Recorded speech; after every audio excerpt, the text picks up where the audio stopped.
शेतकरी मित्रांनो, सुरुवातीलाच बातमी येत आहे राज्यातील पावसासंदर्भात। जून महिना संपून उद्यापासून जुलै महिन्याची सुरुवात होत आहे। उद्या आहे 1 जुलै। उद्यापासून महाराष्ट्रातील काही भागांमध्ये पावसाचा जोर वाढून मोठ्या जोरदार पावसाला सुरुवात होणार आहे, तर काही भागांमध्ये मात्र उद्यापासून पुढील 2 ते 3 दिवस पावसाचा खंड पाहायला मिळेल। तर जाणून घेऊया सविस्तर माहिती, पण त्यापूर्वी चॅनलवर नवीन असाल तर आपल्या चॅनलला सबस्क्राइब करा। मित्रांनो, आपण या ठिकाणी पाहू शकता संपूर्ण विदर्भामध्ये उद्याच्या दरम्यान पावसाचा जोर वाढणार आहे। अकोला, अमरावती, चंद्रपूर, गडचिरोली, गोंदिया, भंडारा, यवतमाळ, वर्धा, वाशिम, बुलढाणा, नागपूर एकंदरीत सर्वच विदर्भामध्ये उद्यापासून मोठा जोरदार पाऊस होणार आहे।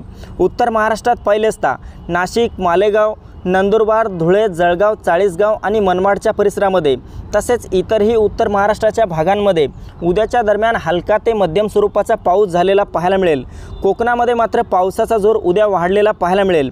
यामध्ये मुंबई, ठाणे, पालघर, रत्नागिरी, रायगड, सिंधुदुर्ग, राजापूर, सावंतवाडी, कल्याण, डोंबिवली, वसई विरार आणि इतरही कोकणाच्या भागांमध्ये उद्या मोठा जोरदार पाऊस होऊ शकतो असा इशारा देण्यात आला आहे।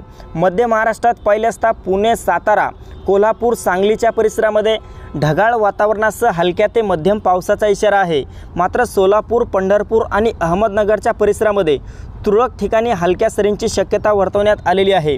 मराठवाड्यात पहिल्यांदा छत्रपती संभाजीनगर, जालना, हिंगोली, परभणी, नांदेड, बीड, लातूर, धाराशिवच्या सर्वत्र परिसरामध्ये उद्या बहुतांश भागांमध्ये ढगाळ वातावरण पाहायला मिळेल।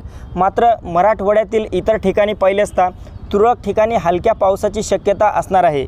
तर मित्रांनो, ही होती हवामानाची छोटीशी अपडेट। आपल्याबरोबरच इतरांना पण शेअर करा।